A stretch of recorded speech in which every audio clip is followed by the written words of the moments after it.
স্কুলে লটারি ভর্তি 2026 ভর্তি হতে কি কি কাগজপত্র লাগবে এবং এই কাগজপত্রগুলো কোথায় থেকে সংগ্রহ করতে হবে এই ভিডিওর মাধ্যমে প্রতিটা বিষয় আমরা ক্লিয়ার করে দেব। তো প্রথমে জানিয়ে দিই কাগজপত্র কি কি লাগবে। দেখুন প্রথমে বলে দিই, এক নম্বরে লাগবে হলো ওয়েবসাইট থেকে যে রেজাল্টটা দেখেছে সে যে মেরিট পজিশনে কত নাম্বার পজিশনে আছে, এই যে যেটা দেখাচ্ছে স্ক্রিনে এটাই কিন্তু A4 কাগজে প্রিন্ট করতে হবে। এটা প্রিন্ট করতে হলে কিন্তু আপনাদের ওয়েবসাইটে যে ইউজার আইডি দিয়ে যেভাবে লগইন হয়ে কিন্তু রেজাল্ট দেখেছিলেন ঠিক সেম ভাবে কিন্তু সাবমিট করে রেজাল্টে বের করে A4 কাগজে কম্পিউটারের দোকান থেকে প্রিন্ট আউট করে নেবেন, কারণ এটা কিন্তু ভর্তির সময় অবশ্যই লাগবে, কারণ এটা কিন্তু ভর্তির সনদ প্রমাণ স্বরূপ হিসেবে তারা নিবে।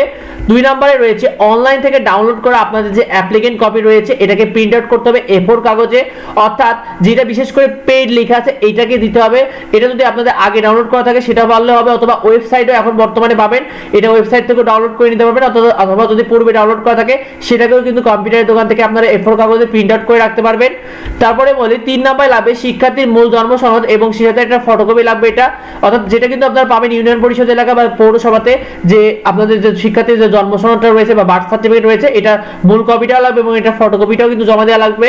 তারপরে জানিয়ে দিই 4 নম্বরে রয়েছে পূর্বে স্কুল থেকে টিসি, অর্থাৎ পূর্বে স্কুল থেকে টিসি নেওয়া লাগবে যদি সেক্ষেত্রে শিক্ষার্থী দ্বিতীয় থেকে নবম শ্রেণীতে ভর্তি সুযোগ পায়। তবে প্রথম শ্রেণীতে যারা ভর্তি সুযোগ পেয়েছে তাদের এই টিসিটা লাগবে না। এটা পাওয়া যাবে হলো আগে যে স্কুলে পড়তো সেই স্কুল থেকে কিন্তু এই টিসিটা সংগ্রহ করতে হবে, অর্থাৎ স্কুলে গেলে অফিসে গেলে আপনারা এই টিসিটি সংগ্রহ করতে পারবেন। তারপরে জানিয়ে দিই 5 নম্বরে লাগবে শিক্ষার্থী পাসপোর্ট সাইজের ছবি 2 থেকে 4 কপি লাগবে। এটা স্কুল ভেদে ভিন্ন হবে, কোন কোন স্কুলে 2 কপি নেবে, কোন কোন স্কুলে 4 কপি নেবে পাসপোর্ট সাইজের ছবি। আবার কিছু কিছু স্কুলে কিন্তু স্ট্যাম্প সাইজও ছবি নিতে পারে, আপনারা স্ট্যাম্প সাইজের ছবি করে রাখতে পারেন। তারপরে বলে রাখি 6 নম্বরে লাগবে অভিভাবকের এনআইডি কার্ডের ফটোকপি, অর্থাৎ পিতা মাতা দুইজনেরই কিন্তু এনআইডি কার্ডের ফটোকপিটা নেবে। আর কোটা, যাদের কোটা রয়েছে তাদের কোটা সংশ্লিষ্ট ডকুমেন্ট লাগবে, যাদের মুক্তিযোদ্ধা কোটা রয়েছে, যাদের পোষ্য কোটা রয়েছে সেগুলো কোটার ডকুমেন্টগুলো লাগবে যদি থেকে থাকে। আর মেরিট লিস্ট থেকে আপনাদের ভর্তি হতে হবে কিন্তু 17 ডিসেম্বর থেকে 21 ডিসেম্বর, আর ভর্তি হতে হবে সকাল 10টা থেকে 1টা পর্যন্ত, অর্থাৎ স্কুলগুলোতে সকাল 10টা থেকে 1টার মধ্যে আপনাদের এই কাগজপত্রগুলো জমা দিতে হবে 17 থেকে 21 ডিসেম্বরের মধ্যে। এই তারিখের মধ্যে যারা ভর্তি হতে পারবে না তাদের কিন্তু বাতিল বলে ঘোষণা করা হবে। তো ভিডিওটি এ পর্যন্তই, পরবর্তী আপডেটগুলো পেতে অবশ্যই আমাদের চ্যানেলটিকে সাবস্ক্রাইব করে রাখুন, যদি জানা থাকে অবশ্যই পেতে কমেন্ট করুন।